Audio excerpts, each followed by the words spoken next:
Ai, voltei. Voltem, galera, voltem. Problemas na internet.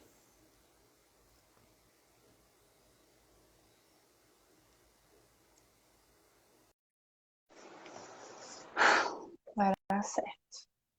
Vai dar certo agora.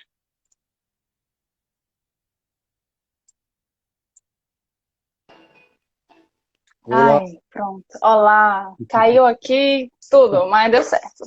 Vai dar certo. vai, com Espiritualidade certeza. vai ajudar. Eu perdi toda a sua fala. Se Não, você não tem quiser problema. reiniciar.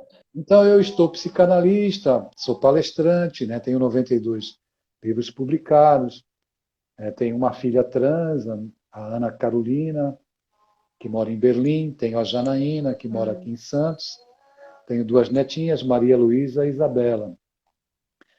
E, evidentemente, que um dos meus maiores prazeres é conversar com jovens, né? Participar da vida dos jovens.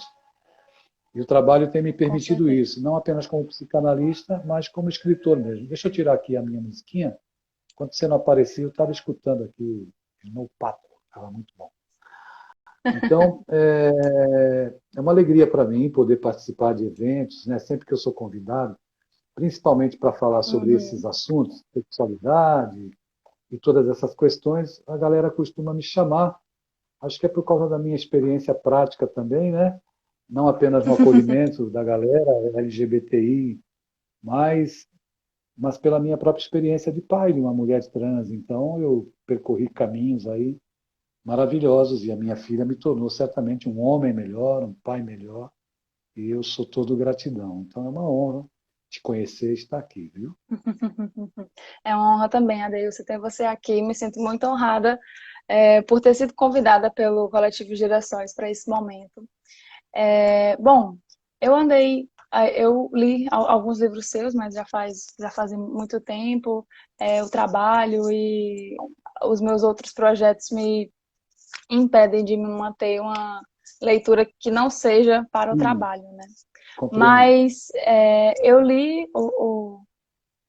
esqueci o nome que tem atrás, a sinopse do livro O Pai Pródigo, e eu fiquei encantada. Sim, pai, Eu pesquisei que você fez diversas adaptações para os jovens, né? sim, Adaptações de livros de Kardec e adaptações de livros de de clássicos, né, da Emmanuel, literatura. perdão, Sim, exatamente. sim. Mas o que eu percebi do Pai Pródigo é que o foco dele não foi especificamente os jovens para os jovens, né? Mas talvez para os pais. E Sim. o que é que você me diz disso, né? De ter tirado esse foco de uma literatura para a criança, para o jovem e trazer isso para os pais. Não, veja, esse livro, O Pai Pródigo, ele fala de um assunto todo especial, contando a Uhum, história de um homem religioso que pregava o amor a Deus, mas não conseguia amar o próprio filho pelo fato do filho ser diferente. Vamos colocar esse uhum, diferente entre aspas, né? Que a diferença está na uhum, cabeça das pessoas, não é nada diferente. exatamente. Então, eu pensei em abordar o assunto e foi muito a história desse livro, porque eu terminei de escrever O Pai Pródigo. No mês seguinte, o meu filho me chamou para me dizer que era filha, né? Então parecia que eu estava num clima Nossa. de preparação para as coisas e foi muito tocante e cativante. Eu sou um escritor assim, eu sofro de hemorragia literária, né? Então eu escrevo muito. Mas nos últimos 2 anos eu não tenho produzido nada porque trabalho com a psicanálise e a conhecer de perto o drama dos jovens, dos pais, das crianças, faz com que eu queira produzir agora uma literatura mais Uhum, voltada para o comportamento humano. Então, eu estou uhum, preparando um livro, né, depois de algum tempo sem escrever, para tratar justamente desse universo, né, das angústias dos garotos sim. e das garotas. Mas o livro O Pai Pródigo, ele também serve para os jovens, né? E eu creio que ele sirva tanto para os filhos, desde a adolescência até a idade adulta, e também para os pais, porque ele traz uma mensagem que é, infelizmente, de certa forma comum, trabalha uma dor comum, melhor dizendo, que é a rejeição dos pais com relação aos filhos, né, sim. homoafetivos, enfim. Uhum. Eu acho que esse tema, ele é muito tanto da expectativa colocada na pessoa que o filho vai se tornar, ao Sim, invés de focar talvez no que aquela pessoa de fato é, né? Ao invés de tentar entender o que aquela pessoa de fato é. Porque, querendo ou não, expectativas sempre vão ser criadas, né? Mas é importantíssimo essa temática. Mas, bom, o nosso tema hoje é especificamente, né, sobre a sexualidade entre pais e filhos e como é que a gente pode abordar isso de uma melhor maneira. Eu admito que eu nunca vi esse tema abordado assim dessa forma, né, entre pais e filhos, no mundo espírita. Já vi juventudes fazendo temas sobre sexualidade, já vi palestras sobre sexualidade, mas nunca essa abordagem de como acontecer esse diálogo, né? Você acha que isso é falado o suficiente ou a gente precisa focar um pouco mais nessa temática?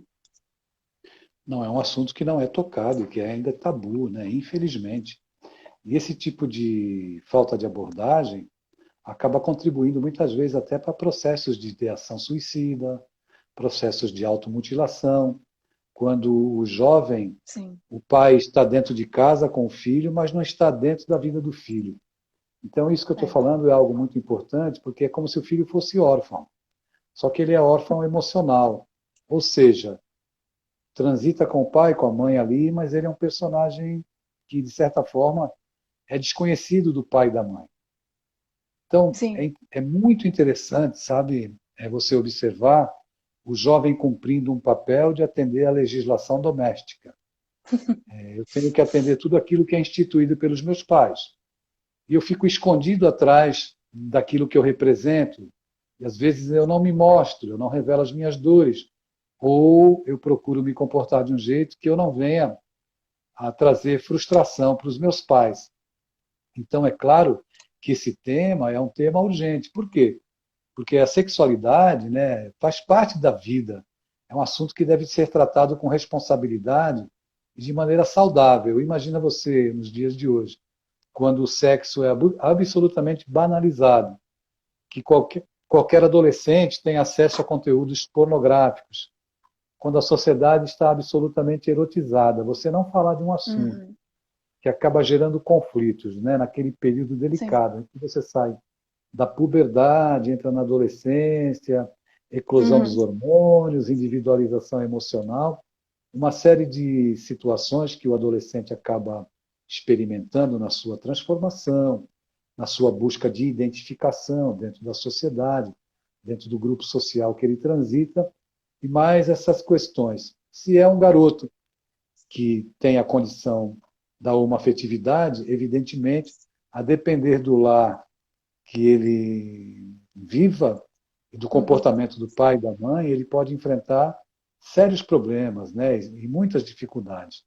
Então, a questão da sexualidade não é apenas para que a gente cuide desse universo muito especial, que é o Uhum. universo dos garotos e garotas gays, mas dos Uhum. garotos e garotas hétero também, Com porque certeza. não sabendo lidar com a sua sexualidade, né? Não sabendo lidar com o desejo que irrompe de maneira contundente na adolescência, Uhum. na autodescoberta, através dos processos masturbatórios, evidentemente que todos ficam à mercê. Então é muito comum eu Sim. encontrar adolescentes que me procuram e me dizem assim, olha, eu não sei o que eu sou, mas eu vou ficar experimentando. Então veja como é sério isso e é urgente Sim. que a gente que possamos falar sobre esse tema, né? Muito Com relevante. certeza. Com certeza. Mas qual é o momento ideal para iniciar esse diálogo, né? Assim, se você pudesse dar um conselho para esses pais, qual seria o momento ideal? A gente esperar o filho buscar esse diálogo ou deveria partir, né, dos pais e mães? Você veja que interessante. Eu vivenciei uma experiência muito singular em Teresina, fui fazer palestra no teatro e quando eu saí eu fui abordado por uma mãe que revelava preocupação, porque o filho de 9 anos, ela pegou ele assistindo filme pornográfico no celular. Aí eu perguntei para ela se ela sabia que o celular servia para outras coisas além de telefonar. Porque o que menos se usa um celular é para fazer ligação. Sim. Principalmente os garotos, as garotas, né? As Aham. crianças. Você entregou um celular, você está entregando acesso a um universo de situações diferentes. Então, como é que eu entrego um celular para uma criança e não converso sobre determinados assuntos? Uhum. E para ela, na cabeça dela, a delicadeza, o fato era mais grave ainda, porque o filme pornográfico era o de dois homens, né? E o filho já desde tenra idade, revelava na oralidade, no gestual, um Uhum. comportamento feminino.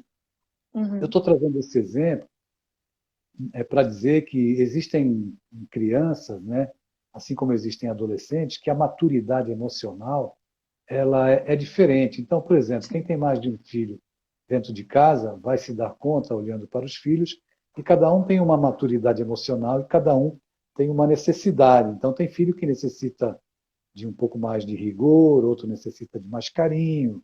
Enfim, cada um tem uma carência emocional. Com Então, é certeza. claro que você não pode chamar um filho, uma criança de 9 anos, que não vai ser igual a essa do caso que eu contei. Senta aqui Uhum. que eu quero falar com você sobre sexo e sobre sexualidade, né? E sexo é Uhum. uma coisa, sexualidade é outra. Sim, A gente precisa tomar cuidado para não se referir e não generalizar. com Mas a certeza. gente sempre acaba usando, por vício de linguagem, fala de sexualidade se referindo Uhum. exclusivamente ao sexo, e não é bem assim. Então, é necessário que venha a demanda da criança. É preciso que eles demandem aquilo que eles queiram saber. Então, se o meu filho me pergunta, ele tem 6 anos, como é que ele nasceu?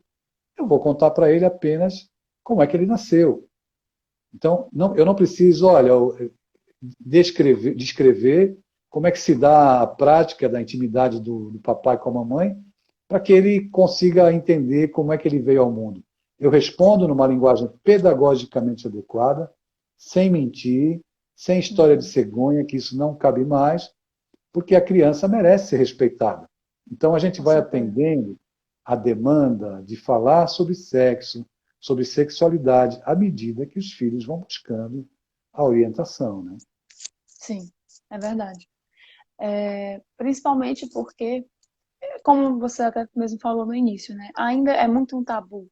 E eu creio que isso vem de geração para geração, né? Às vezes os avós não conversaram com aqueles pais, e Sem aí dúvida. isso, se não houver a quebra desse padrão, vai ser um problema que vai se alastrar aí, né, por todas as gerações. Mas eu gosto de acreditar que essas últimas gerações, né, e aí eu digo da minha mãe, né, dos meus pais para frente, já estão trazendo uma outra visão acerca desse assunto, né? Já buscam abordar de uma maneira mais adequada, às vezes, como é que eu posso dizer? Se esforçando além da conta, né? Porque foi uma coisa que não foi aprendida, passada pelos pais. Então, é preciso que aquele pai busque maneiras, né, de se comunicar com aquela criança, com aquele adolescente, né? Se já que não aprendeu do seu próprio pai, pelo menos a internet está aí, né? Os livros, a literatura, ela está aí para isso. Mas uma questão, além também do tabu, um pouco do medo, né? Um pouco tanto Sim. das expectativas que aquele pai, aquela mãe pode ter, e o medo que aquele filho adolescente, na maioria das vezes, né, possa ter de como abordar o pai sobre aquilo. Então, como é que a gente consegue transpor essas barreiras, né? Essas barreiras das expectativas e essas barreiras do Sim. medo. Eu tenho uma Eu história sei para que te contar. não vai ter uma receita mágica, mas eu tenho certeza que deva Hum, ter alguma orientação. É verdade. Eu vou te contar uma história que eu vivenciei. Eu fui fazer palestra Uhum, num colégio no Rio Grande do Sul, uma escola estadual, estava cheia a sala, garotos e uhum, garotas. a diretora, os professores, tudo aqui do meu lado direito. Quando eu terminei de fazer a minha exposição, eu abri para perguntas. E lá no fundo da sala levantou um garoto, um adolescente. Levantou, e quando ele levantou, eu olhei para a professora já começou a tremer, né? É sinal que dali não ia sair alguma boa coisa. Eu tinha ido lá para falar sobre literatura, não tinha ido para falar sobre sexo, sobre sexualidade. Então, ele falou, posso fazer uma pergunta? Eu disse, claro que pode, né? Aí ele disse, mas sobre qualquer assunto? Eu falei, fica à vontade. Aí ele veio com essa pérola. Ele me disse assim, eu gostaria de saber como é que as meninas se masturbam. Quando ele disse isso, a professora já queria se jogar pela janela, a diretora quase bambiou as pernas, enfim. Todo mundo se sentiu embaraçado com a pergunta dele. Uhum. E aí, eu olhei para ele e resolvi fazer uma outra pergunta. Eu indaguei a ele. Você já perguntou isso para o seu pai? E ele me disse assim, se eu perguntar para o meu pai vai bater na minha cara. Então você veja, quando se fala no diálogo entre pais e filhos acerca das questões do sexo, é muito complicado. Por quê? Porque a maioria dos adultos também carrega tabu, também carrega dificuldades, e muitos trazem conflitos dentro de si. Sim, Eu defendo assim a ideia há algum tempo de que é necessário se abordar um assunto, né, principalmente nos ambientes em que as pessoas trabalham questões de espiritualidade. Como é que eu consigo dissociar a espiritualidade de sexualidade ou do sexo, que é uma energia poderosíssima sim. para o Uhum. equilíbrio da pessoa? Uhum. Então, às vezes a gente coloca de lado a nossa humanidade, acreditando que eu vou ter um discurso absolutamente assertivo no campo espiritual, quando eu estou errado, quando quero tratar de coisas que fogem do mundo do jovem, do garoto e da garota, que eu preciso Sim. acolher, eu preciso orientar de maneira assertiva. Porque é Uhum. evidente que uma vida sexual equilibrada, né, que não seja uma vida promíscua, traz saúde emocional, traz equilíbrio do metabolismo para o jovem, enfim. São questões que são absolutamente relevantes, mas a maioria ainda enfrenta essas barreiras, que não estão fora, estão dentro de si. Com Mas é certeza. claro, a minha bandeira, né, não é uma bandeira muito. Eu estou muito determinado e tenho claro tudo isso na minha cabeça, que é fundamental para prevenir suicídios, para prevenir uma vida promíscua, para orientar com consciência, para direcionar espiritualmente um adolescente, é necessário falar das questões a respeito da sexualidade e a respeito do sexo. Com certeza. Você usou um termo muito bom. Orientar, né? Orientar o adolescente. E é de fato isso. É servir como um guia, né? Um farol onde aquele adolescente pode sempre buscar o apoio. Você mencionou que acredita que os locais que pregam a espiritualidade, seja, né, qual for a religião, deva tocar nesses assuntos. E mais na frente, mais cedo, aliás, alguém aqui comentou, eu perdi o comentário porque vai subindo aqui, eu perco, Sim, que infelizmente os nossos centros espíritas ainda são carentes desse assunto, né? E de fato eu concordo.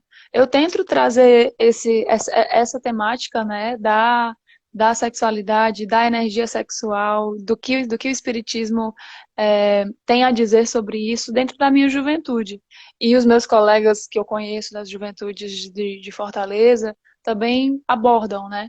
Mas eu creio que, no geral, né, no movimento espírita como um todo, ainda é uma questão a ser tratada com mais afinco, né? Pronto, foi a Isabel que comentou. Verdade, Isabel. Perdi seu comentário, perdão. Mas porque se a gente vai trabalhar espíritos, né? Se a gente vai ajudar esses espíritos a evoluírem, é extremamente importante tocar nesse assunto, porque uma energia sexual desequilibrada, ela pode atrapalhar, né, todo Ó, recebemos aqui uma pergunta. Como o adolescente espírita pode se comportar em relação aos hormônios à flor da pele? E foi dito que, infelizmente, ainda tem muito preconceito. Não vamos falar sobre preconceito no meio espírita, porque já é outra coisa. Mas, infelizmente, temos mesmo. Para comentar sobre a pergunta, né? Uhum. Então, 17 anos, hormônios à flor da pele, eu não sei se foi ele ou ela que fizeram comentários, se foi um garoto ou uma garota. Olha, tem que se comportar de maneira normal, entendendo que essa eclosão, né, esse desejo, essa energia, essa força intensa nessa idade faz parte do teu desenvolvimento. Agora é assim, o que a gente faz quando a gente tem uma energia muito grande, né? A gente tem que procurar disciplinar. Então, veja, Sim. eu escrevi um livro com adolescentes em Pernambuco, né? E uma das perguntas do livro, era um livro de perguntas e respostas que os jovens me fizeram, foi: com quantos anos eu devo começar a minha prática sexual? E eram adolescentes. E aí eu disse para eles: olha, eu acho que na adolescência você não deveria iniciar ainda a sua prática sexual. Mas olha para a cara do tio, vê se eu sou tonto e acho que você já não está transando. Né? Então, uma vez que você já tenha iniciado a sua vida sexual, você tem que ser responsável. Então tem que ter, se é uma garota, tem que procurar orientação médica, né?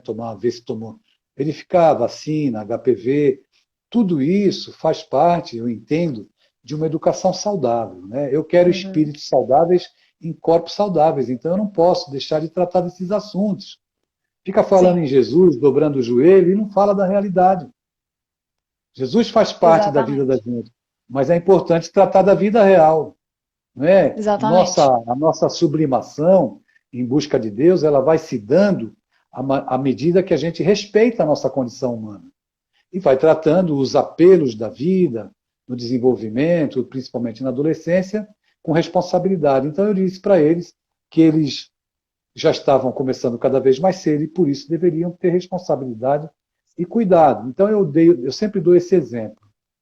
Quando Uhum. você faz sexo sem amor, fazer por fazer, né? Olha, na minha turma, na escola, todo mundo já beijou na boca, eu não beijei ainda, eu não aguento mais sofrer bullying, todo mundo ficar me chamando de bebê, bebê, bebê, e eu não quero ser bebê, eu quero beijar alguém, porque eu quero fazer o que todo mundo faz. Pô, na minha turma todo mundo já transou, já ficou, e até agora eu não fiquei. Mas você não é todo mundo. Não é porque todo mundo transa que você tem que transar, não é porque todo mundo cheira que você tem que cheirar, não é porque todo mundo bebe que você tem que beber. Você tem que cuidar de Sim. você. Agora, uma vez que você elege alguém para aquele momento especial, você entregar a tua intimidade e ter um contato, né, íntimo, é preciso compreender que se houver amor, né, é maravilhoso. Então você toma cuidado, você usa camisinha, toma cuidado com ela, toma cuidado com ele, se for ele com ele, se for ela com ela. O respeito, ele cabe em qualquer relação.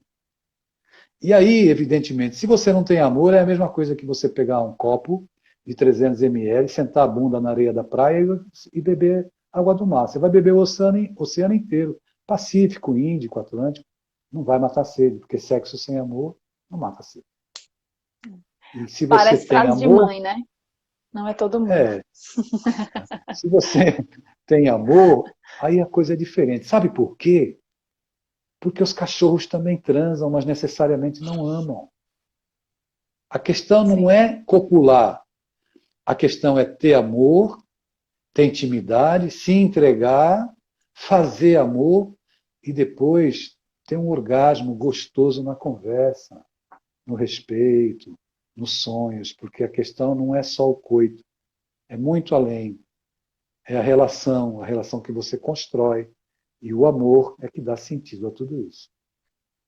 Com certeza. É isso mesmo. Eu tô vendo que tem gente mandando nos comentários e tal. Gente, comentem mesmo. Eu vou tentar ler, mas é complicado. Mas se forem perguntas, do lado aí do negocinho de comentário, tem uma interrogaçãozinha num balão. Mandem as perguntas por aí, que aí fica mais fácil de eu ver, tá? E aí eu vou perguntando de acordo com a lógica, né, com a lógica da conversa aqui. Porque eu tenho uma outra pergunta, no caso aqui minha mesmo, né? O assunto da sexualidade em si já é um tabu gigantesco, né, Sim, para pais e filhos. Isso sendo entre aspas, aspas enormes aqui, normal da heteronormatividade. Como é que a gente consegue, ou pelo menos facilitar, né, um pouco dessa conversa, quando transpõe esse padrão, né? Quando não é o padrão da heteronormatividade. E qual é um caminho, o melhor caminho, assim, o caminho com menos atritos, talvez, para se chegar nesse diálogo, né? olha, eu estou muito preocupado, sabe, em escrever uma obra que trate desses assuntos, porque, como psicanalista, eu atendo uma demanda de casos de adolescentes que preferem buscar a rota do suicídio do que se mostrarem Uhum. para o pai e para a mãe como homoafetivo. Então, isso é muito grave e Sim. muito sério. E existem garotos que, na convivência com os pais, já observam no comportamento do próprio pai se o pai é homofóbico, por exemplo. Então, evidentemente que ele nunca vai ter coragem de se mostrar. Sim, verdade. E é uma situação muito complexa, mas eu sempre sugiro, né? Mas eu atendo pais e atendo jovens, filhos, né? Uhum. Pais que de repente não sabem o que fizeram. Onde foi que eu errei? Não errou em nada. Está errando na visão de compreender, de demonizar uma experiência humana que tantos têm, né? E que isso não define caráter, né? A Uhum. homoafetividade, o transgênero, não é uma questão de caráter, é uma questão de condição mesmo da criatura humana. Ela tem Sim. aquela condição e vai viver a experiência dentro daquela condição. Nem sempre o gênero se identifica com o corpo que se tem. São Uhum. muitas as questões nesse campo. Mas é sempre delicado você transpor essa barreira de buscar um diálogo e dizer para o seu pai, para a sua mãe, que você tem um filho, que eu sou gay ou eu sou trans. Existem muitas questões. Eu não teria, sabe, como te dizer, como te colocar algo que servisse como receita. Sim. O tato é a sensibilidade de você procurar o teu pai, a tua mãe e dizer para eles, olha, eu estou gay, né? Eu não sou, eu estou, porque é uma vida, né? Não estou Sim. condenado, o gay não está condenado, ele é um ser humano vivendo essa experiência. Eu tenho a minha experiência própria quando meu filho me disse que era filha, né? Quando meu filho Uhum. me disse, pai, eu sou uma mulher trans. Eu falei para ele, tá, isso vai mudar o quê no amor que eu sinto por você, né? Então, a minha experiência foi uma experiência singular. Eu gostaria que todos os pais tivessem a mesma postura que eu tive e pudessem entender o quanto o seu filho tem para lhe fazer crescer. E como a minha filha me fez um homem melhor, um pai melhor, um ser humano melhor. E isso a gente precisa Sim. refletir. As pessoas se detêm na questão social, do homem e da mulher. Não se detêm na essência de quem é aquela criatura que te busca, o teu filho, a tua filha, né? E a Uhum. complexidade que esse ser apresenta para você. Uhum. Então, eu sugiro que você acolha sempre o seu pai e a sua mãe, porque existem pais gays rejeitados pelos filhos também. A questão não Sim. é só dos pais para os filhos, dos filhos para com Uhum. os pais.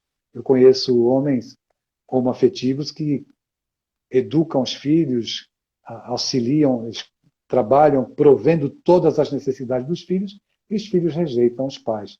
Então é preciso se estabelecer um entendimento, que eu sei que não é fácil, talvez a minha fala seja um tanto quanto utópica neste momento da humanidade, e se estabelecer uma ponte em que você possa compreender a condição da pessoa que te busca e entender definitivamente que piercings, tatuagens, cor da pele, condição ou orientação sexual não definem o caráter de ninguém.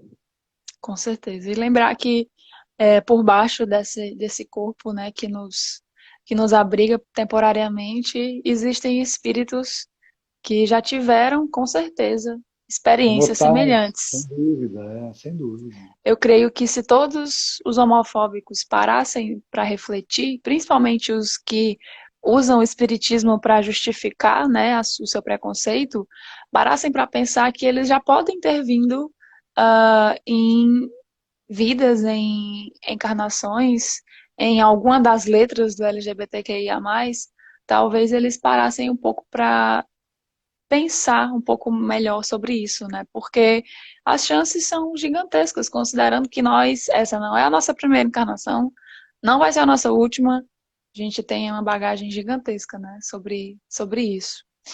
Aproveitando que a gente entrou nesse tema, tem uma pergunta aqui, que é como que a espiritualidade maior orienta a questão da transgeneridade e o espírito com essa condição, né? Como proceder.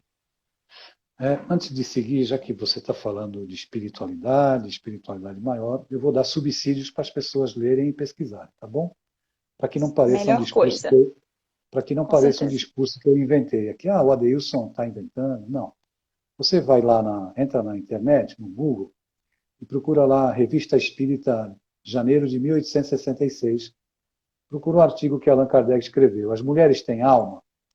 Você vai lá nos 5, 6 últimos parágrafos desse texto escrito pelo próprio Allan Kardec, em que ele fala, agora são palavras minhas tentando traduzir, que ele fala, um trechinho, que o espírito, quando ele repete muito as encarnações, em corpos femininos ou em corpos masculinos, quando ele vem já em outro corpo, por exemplo, eu estive em vários corpos femininos e agora vim no corpo masculino. Eu carrego na minha volta muito da minha feminilidade no meu psiquismo, nos meus hábitos. Então eu posso experimentar, sem dúvida alguma, a condição homoafetiva. E isso não é não é desequilíbrio, é uma experiência evolutiva. Atenção, isto é uma gravação. É uma experiência evolutiva. Não é algo a ser demonizado. Agora, o que nós fazemos da nossa sexualidade, daquilo que nós fazemos na vida dos outros, é que determina quem nós somos. Porque o caráter não é definido pelo fato de eu ser hétero, homo ou trans. Então, lá nesse texto da Revista Espírita de janeiro de 1866, As Mulheres Têm Alma, ele diz com muita clareza que o espírito traz ainda, da sua última encarnação, das últimas encarnações, muito dos seus hábitos, do seu psiquismo, da sua prática de vida, da tendência daquilo que ele era, do gênero que ele trouxe, né, da última encarnação. E aí Allan Kardec diz Uhum. assim, é isso que explica, vamos abrir aspas agora, as aparentes anomalias, fecha aspas, que alguns homens e algumas mulheres evidenciam no seu comportamento. Então, Uhum. não existe anomalia em ser gay, em ser trans. Existe anomalia na homofobia, em eu me Sim, dizer cristão e perseguir as pessoas e não aceitar e não entender que Deus se encontra na diversidade da vida. com certeza. Até porque todas essas experiências, né, independente de quais sejam, tanto de vir LGBTQIA+, ou vir pai de um LGBTQIA+, vão Sim, ser experiências engrandecedoras, né, porque vão ser, como é que eu posso dizer, infelizmente, ainda é uma questão, né, para a nossa sociedade, e vencer esses preconceitos que temos enquanto sociedade como um todo também vai ser engrandecedor para o espírito, né? sem dúvida É, alguma. mas dentro do movimento espírita, né, como é que a gente pode ser uma porta de esclarecimento e apoio nessa área? Como é que você enxerga que o movimento espírita poderia, né, abrir portas para esse diálogo, talvez? O movimento espírita existem, como em outros movimentos religiosos, pessoas que estão procurando derrubar essas barreiras. Sim. Mas tanto quanto outros movimentos religiosos, né, per capitamente, é o metro quadrado mais preconceituoso que existe, onde tem pessoas que estão agarradas a um discurso totalmente sem sentido e intolerante. E nesses espaços, Jesus não costuma transitar. Os espaços que Jesus transita são espaços de compaixão, espaços de misericórdia, espaços de acolhimento. Então, é interessante eu adotar um discurso espiritualizado, mas dentro do meu discurso eu não acolher as pessoas, né, de uma maneira geral e aceitá-las como elas são. O que eu pude fazer, eu fiz. Quando eu passei por essa experiência da paternidade da minha filha trans, que o meu filho me disse que era mulher, e eu fiquei grávido naquela hora novamente, né? E vivenciei a minha gestação, assumindo a minha paternidade, sendo um autor, por exemplo, de várias federativas, né? Eu tenho 92 livros. Então, só na FEB eu tenho 18 livros. Na Federação Espírita do Rio Grande do Sul eu tenho mais 13. Na Federação de Goiás, na Federação do Paraná. Então, como eu sou conhecido, de certa forma, dentro do meio espírita no Brasil, o meu posicionamento iria, evidentemente, desacomodar muita gente e Uhum. iria ajudar muita gente. Pais de filhos gays, pais de filhas lésbicas, de filhos trans, de filhas trans como eu. Então, eu me posicionei dizendo, olha, eu amo a minha filha, ela me tornou uma pessoa melhor. E eu não vou jamais esconder a minha história. Então, é evidente que eu já era conhecido, aí ganhei mais visibilidade ainda, e as pessoas passaram a me convidar muito para falar sobre esses temas, que são absolutamente relevantes. Mas é Com claro certeza. que você se posicionar diferentemente daqueles que se acham castos, daqueles que se acham puros, daqueles que se acham escolhidos, isso tem um preço. Mas eu estou pagando assim com muita alegria, porque eu vejo o número de jovens e de pais que têm sido beneficiados pelo meu posicionamento, pela minha fala.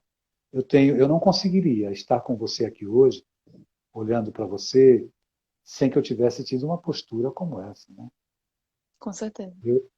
Nesse assunto, eu estou fazendo exatamente aquilo que eu falo. É.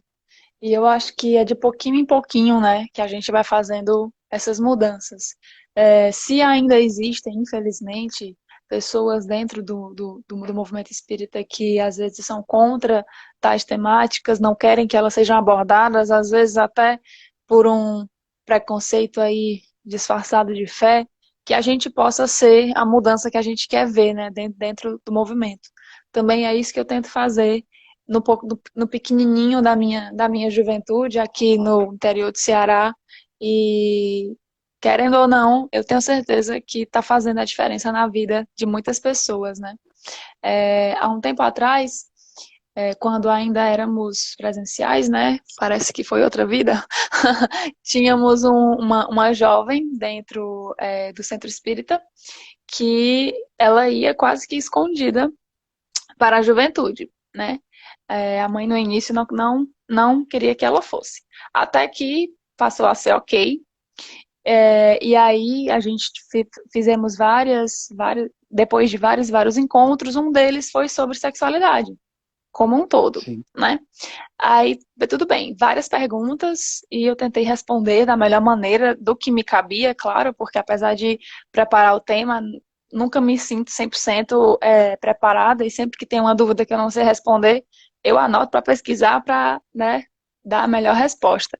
E passou-se um tempo, é, ele se assumiu ele e tivemos todo o processo de acertar o nome, porque que de sim, fato já enxergávamos, né, daquela maneira.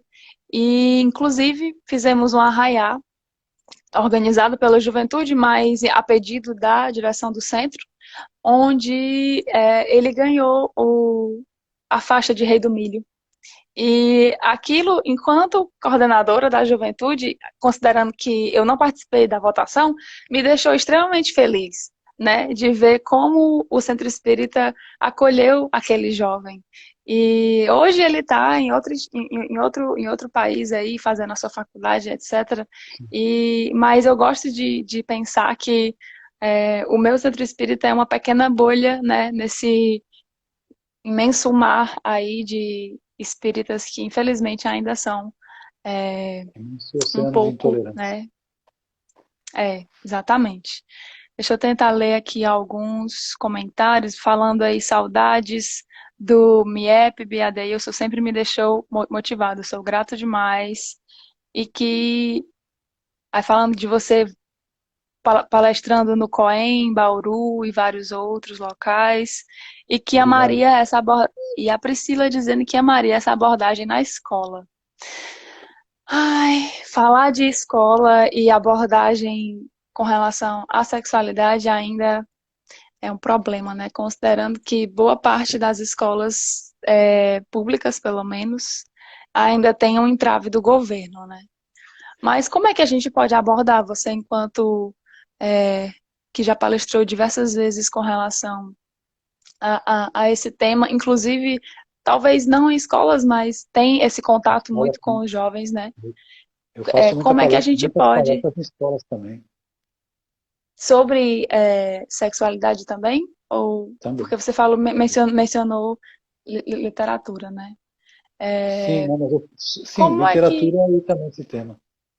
é porque o seu guarda-chuva é muito grande? Como é que a gente consegue trazer esse diálogo para a escola? Porque eu até na última live do coletivo, na quarta-feira, um dos convidados mencionou, né, que, de forma breve, era uma quadrilha, e aí, acho que não me engano, era uma coisa de dança, e aí duas meninas queriam dançar, e aí uma professora disse que não, e aí foi chamado coordenador e foi chamado pessoas para poder desmistificar aquela questão, né? Então,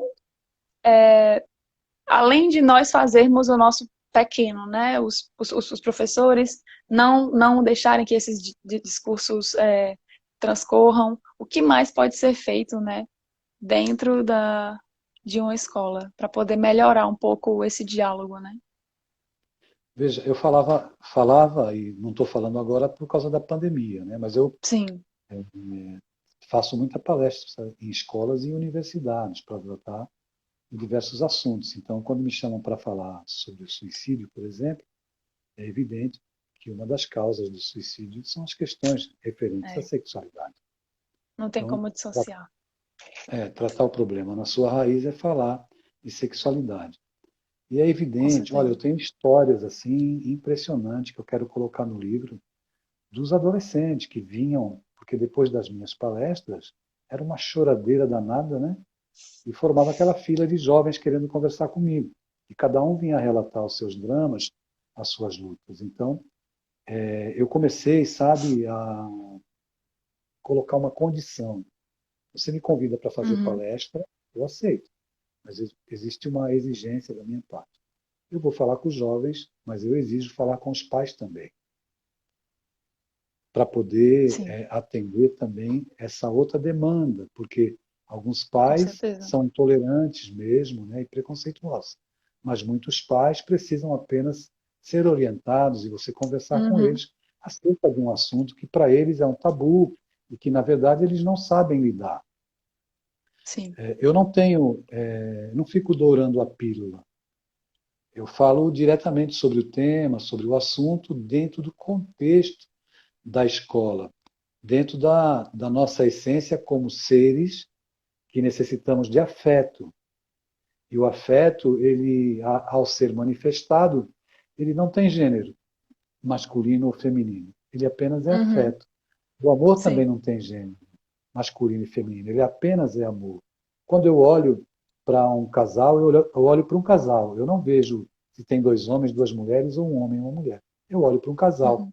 Então, é claro que muita gente ainda tem dificuldade e resistência, mas não se via nas grandes cidades casais de mulheres andando de mãos dadas, casais de homens andando de mãos dadas, e hoje a gente está se Uhum. deparando com isso. Então, esta questão da homoafetividade nas escolas, os garotos e garotas trans, passa também pela educação, Com também certeza. pela orientação. Então, eu estava fazendo palestra numa escola em Santa Catarina e fui abordado por uma garota que veio na minha direção, totalmente masculinizada, né? Ela Uhum. queria conversar comigo, ela sentiu necessidade, sentiu confiança, enfim. E ela veio me relatar as suas dores, os confrontos que ela tinha com o pai. E me perguntou o que ela devia fazer. Eu falei, você não deve fazer nada, não entra em confronto com ele. Cumpre teu papel nesse momento, estuda, constrói tua vida. E amanhã, quando eu escolher alguém para me relacionar, olha, se relacione, seja digno, né? Eu já chamei com o artigo masculino definido o. Aí, seja digno, assuma o teu relacionamento e respeite a pessoa. Então, a questão de respeito, de amor, passa por essa condição de você ter caráter, né? De você ter nobreza nas tuas atitudes, né? Com certeza. Nessas suas andanças de palestras e etc. Com relação especificamente ao assunto, né, da abordagem da sexualidade, quem mais te procura? Os pais ou os filhos? Os filhos. Os filhos são os que mais procuram. Os adolescentes, então, é incalculável. Eu imagino. Eu creio que talvez se fosse um jovem falando, né, sobre esse assunto para um jovem assim, né, para os adolescentes, um jovem no caso, sei lá, da minha idade, né, um jovem adulto falando para os adolescentes, talvez essa procura não fosse tão grande, porque eu acho que a orientação, principalmente de um pai que passou por essa experiência da gestação emocional da sua filha trans, é, talvez dê uma luz para aquele adolescente de como dever abordar, né, um pouco mais aos próprios pais. Mas um grande fator que você disse bem, não tem muito o que o jovem fazer naquele momento, né? Quando é uma questão que o pai tem que trabalhar em si mesmo e buscar a sua própria ajuda para poder conseguir ajudar aquele filho, né, a orientar aquele filho daquela maneira. Falaram aqui, né? Muito bem, os nossos filhos não podem deixar de viver pelo preconceito dos seus pais. Mas existe algo muito grave que a gente precisa considerar, se você me permite. Uhum, Quando o mundo olha para você e te condena, é uma coisa. Quando são seus pais que lhe condenam, é outra sim, coisa. Então, o olhar adoecido do mundo tem um peso, mas o olhar adoecido dos pais é um peso muito maior, né? com certeza. Isso é verdade. Mas eu não sei nem o que falar agora, porque considerando que a gente não pode sacudir o pai e dizer assim, pelo amor de Deus, pare com isso, né? O que o filho pode tentar fazer, e aí eu digo de vídeos que eu já pesquisei, porque eu tive a sorte da minha mãe sempre ser muito acolhedora. Até brinco com os meus amigos, foi até um pouco ela que me tirou do armário. Mas eu já vi diversos locais que as primeiras coisas que você pode fazer é tentar molhar o pezinho na água, né? Mostre um vídeo pro seu pai, tente ver como é que ele reage, mande conteúdos onde ele possa aprender, né? Inclusive, o Mães pela Diversidade é, tem conteúdo gigantesco que pode ajudar aquele pai, né? Então, acho que talvez até uma dica para os filhos que não sabem como abordar esse assunto, não sabe como dizer. Comece molhando o pezinho, mandando esses pequenos conteúdos para os seus pais, pode ser que ajude de alguma forma, né?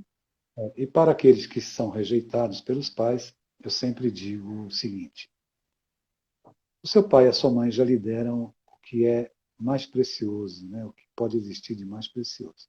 Eles lhe Uhum, deram a vida.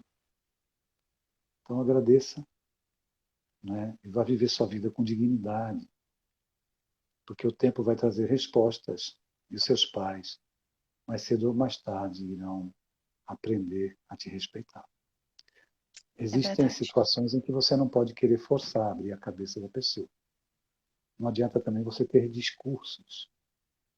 É melhor que você passe a ter ações que valorizem a Sim. sua vida, onde você possa expressar na sua conduta o seu caráter, o seu respeito pelos seus pais e o amor à vida. E deixe Uhum. que eles amadureçam, porque certamente a sua presença na vida dos seus pais é sinal que eles têm algo muito importante para aprender com você. Um dia me perguntaram o que nós temos para ensinar para os homoafetivos. Eu disse o seguinte: nós não temos nada a ensinar para eles. Somos nós que temos a aprender a ser tolerantes, respeitosos, a ser cristãos, né? Como muita gente enche a boca para dizer que é. É, é verdade. Isso aquece meu coração, ouvir isso. Muita gente Que aqui bom. dizendo que os filhos, né, merecem viver e ser felizes, com certeza. Que os pais possam estar vendo aqui esse momento, né, e possam sentir aí a, o puxãozinho de orelha, a fisgada, para se qualificarem, talvez, né? Talvez essa seja a palavra, porque ninguém nasce sabendo, muito menos sabendo como lidar nisso em um mundo em que ainda não fala sobre isso, mas cabe a Sim, cada um buscar o seu próprio aprendizado, né? E ter é sempre em verdade. mente que, e aí agora eu falo para os jovens, que se nós nos mostrarmos como sempre fomos e somos, mostrarmos que não é uma identidade de gênero que define, não é uma orientação sexual que nos define, apesar de sim ser um grande, um grande fator na nossa vida, né? A pessoa que nós somos não é influenciada por isso. E se nós mostrarmos exatamente isso para os nossos pais, eles vão entender que, na verdade, nada mudou como de fato não mudou. Apenas o conhecimento passou a existir, né? Eles passaram a saber. Mas o amor é o mesmo. E a nossa É essência é isso. a mesma. E aqui a Gioconda está dizendo que o Mães pela Diversidade divide essa dor e transforma em acolhimento. Inclusive, todo o meu respeito e gratidão por esse grande coletivo que é o Mães pela Diversidade. Eu sou encantada pelo trabalho. Parabéns. É, Adeilson, eu acho que a Eu, gente pode se caminhando para o final. Eu, pelo menos, tirei todas as minhas dúvidas. Se alguém mais tiver alguma pergunta, mandem aí algum comentário, algo que queiram dizer. Esse é o momento.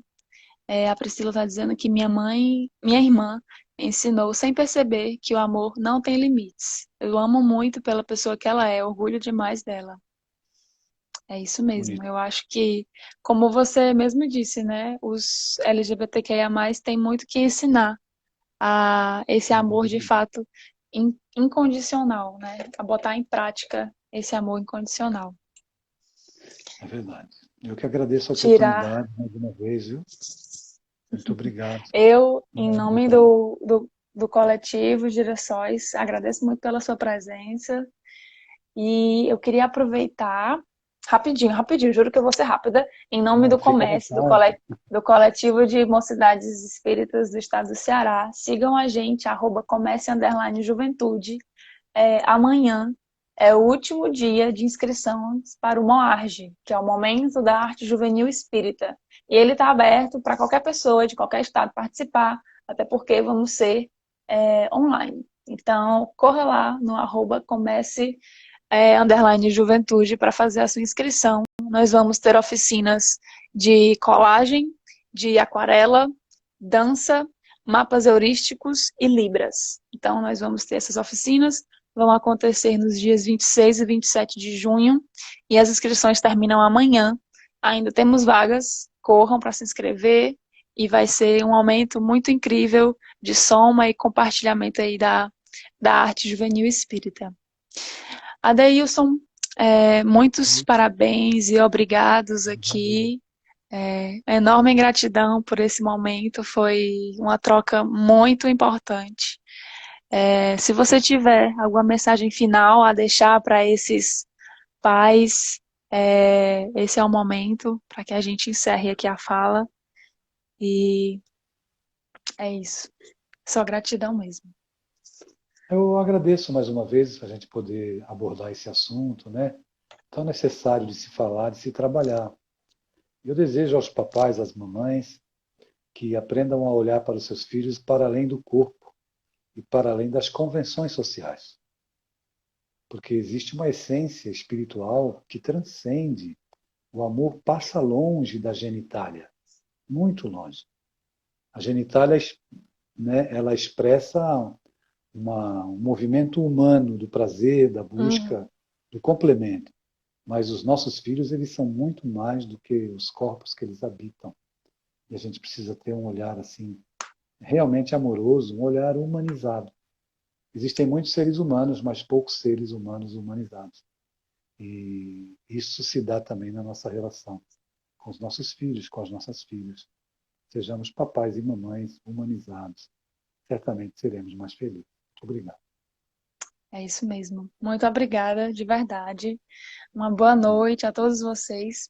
Que Deus nos abençoe sempre. Mãe, linda, amo você. Tá aqui comentando. Babona demais, não aguento não. E muito obrigada pela presença, obrigada pela participação de todos. E para quem vai assistir depois, obrigada aí por estar dando essa visibilidade para esse assunto tão importante, não é mesmo? Vamos nos amar, vamos nos cuidar mais, com certeza. E eu queria só ler uma mensagem do IDEL, porque eu achei maravilhoso, para finalizar aqui a fala, que o coletivo Girassóis acredita em um mundo possível para todas, todos e todes. Um mundo onde o amor, o respeito e a liberdade sejam regras, onde cada um e cada uma possam ser e amar livremente. É isso. Beijo. Beijo. Tchau. Boa noite.